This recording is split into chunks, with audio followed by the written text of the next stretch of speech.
We dismiss history at our peril. Liberty Nation Radio with Mark Angelides. Welcome to Liberty Nation Radio here on the Radio America Network. I'm your host, Mark Angelides.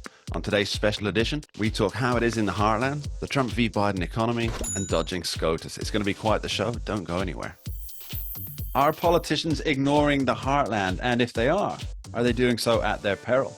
We're very fortunate today to be joined by Liberty Nation's national correspondent and host and producer of the excellent Conservative 5 videocast, Miss Sarah Cowgill, who has been writing the longest running and most successful column on the pages of libertynation.com, which is her Heartlanders column. Sarah, thanks for joining us. Hey, it's my pleasure to be here, Mark. So, Sarah, this column that you've been writing, I know it's one of my favorites because it gives a glimpse into really what's happening in the heartlands. And you speak to people, you get their comments on different the biting issues of the day. So it's not just waxing lyrical about, this is what it means to be a Heartlander, but it's finding out the current on the pulse zeitgeist positions of those people. Now, I really want to get into why politicians are ignoring the heartlands, if they are, in fact, and what that means politically. But first, I'd like to kind of get into your mind a bit about what gave you the idea to... Careful, you might not get out. You can get in, but you can never get out. Michael Corleone in Godfather 3, the lesser Godfather tome. So what made you want to write this article, and this column, and why do you think it's had such success over so many years? It stemmed from back in 2016. I drove from where I live in Indiana back to my brother's house in New Mexico. And throughout that whole trip, there was just a lot of political talk. And I like to stop and go the back ways and end up at the little diners with pancake houses or the little pub here and there. And I just got to talking to people. And so I started writing it down, everything they would say and state, where they were from, how they identified ideologically. And when, the election rolled around and I was saying, hey, there's Trump signs everywhere, and people were like going, no, you're just wrong, and that's not going to change the election. Well, those signs were all over the Midwest and the Southwest, and it did change the election. And we are a powerful voice in the heartland, in what people like to refer to as flyover states, because you just fly over them when you're going to, or say, from Napa the Valley. back 40, which is the name of your column. Yeah, and a lot of us around here have the back 40 in the back 40. In the back 40.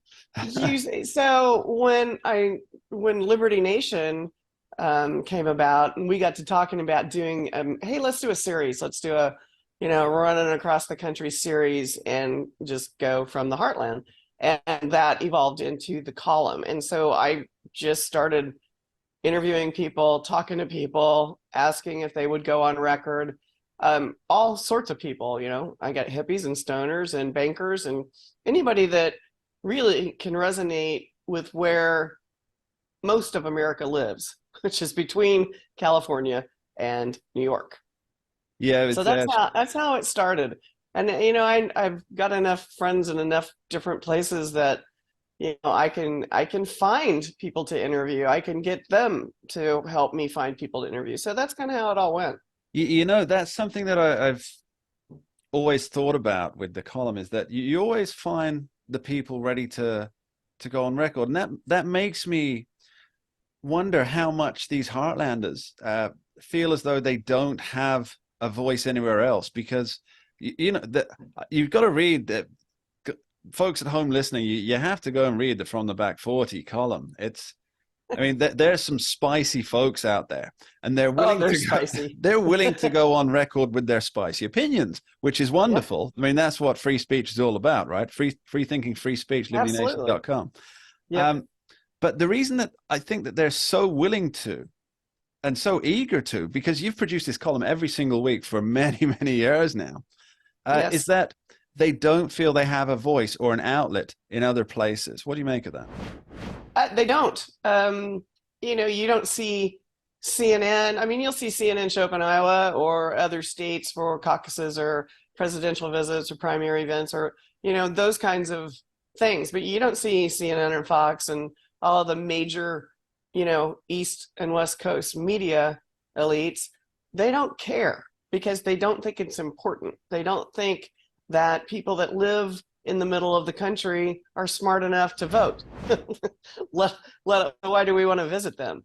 But you'd really be surprised that the old guy missing a finger wearing overalls and, having a Jack and Coke can out-talk a lot of people on military issues because they are informed and they do stay up on what's going on. And they're mad. They're really mad right now, but, they were mad in 2015 and 16, and then they got happy, and now they're mad again. So you do have a lot of smart people around here. A good friend of mine, Steve McIntosh, he ran a multiple $1 million farming enterprise. You can't be stupid. You cannot be stupid. And I remember got a lot of. I remember in one of your columns talking about this was maybe a couple of years ago. They do stick in the mind, listeners. These columns do stick in the mind about how the supercomputers that are on the new tractors that you have to be an expert in understanding technology to run a farm nowadays. You do. Kamala Harris once said, "Do they even have a Kinko's or a place to get a copier?" And it was like, you moron, I dare you to crawl into a combine and try to figure that out. These are, $500,000 equipment. And you're not stupid. You cannot be stupid. You got to know what you're doing.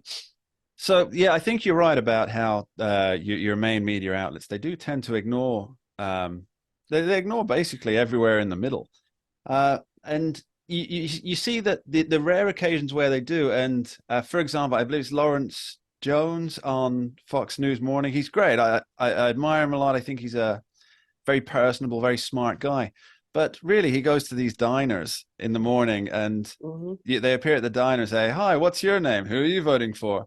And then they move on. That's not getting somebody's opinion on something. That's basically just building the story that they want to build. Whereas in your column from the back 40, you're letting people speak their minds, and that's such a rarity nowadays. Now let's talk about these. Well, in fact, later on in the show, we will talk about the political temperament of these Heartlanders. But just before we finish up this first segment, do you think that ignoring the Heartlands for 3.5 years at a time until a presidential election rolls around, or let's say almost every 2 years they ignore them for 18 to 20 months because there's always midterms going on, do you think it's a dangerous strategy politically? Well, of course. First of all, nobody likes to be ignored. I don't care if you're a city elite or a farmer or a rancher in the middle of nowhere. I mean, they might want to be left alone, but they don't want their opinions. There's a big difference there. A big difference. Yeah, they don't want their representatives, which should be representative of them, out doing what they do to irritate everybody. So I just think it's one of those things that it's a dangerous precedent. This is a powerful group of people in the middle, and I think they should be allowed, to be heard. And so that's what I do. And everybody should check that out on the page of libertynation.com, From the Back 40 by Sarah Cowgill. Sarah, thanks very much. Hang around.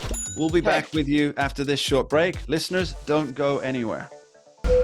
We dismiss history at our peril. Liberty Nation Radio with Mark Angelides. Don't get caught up in the media madness.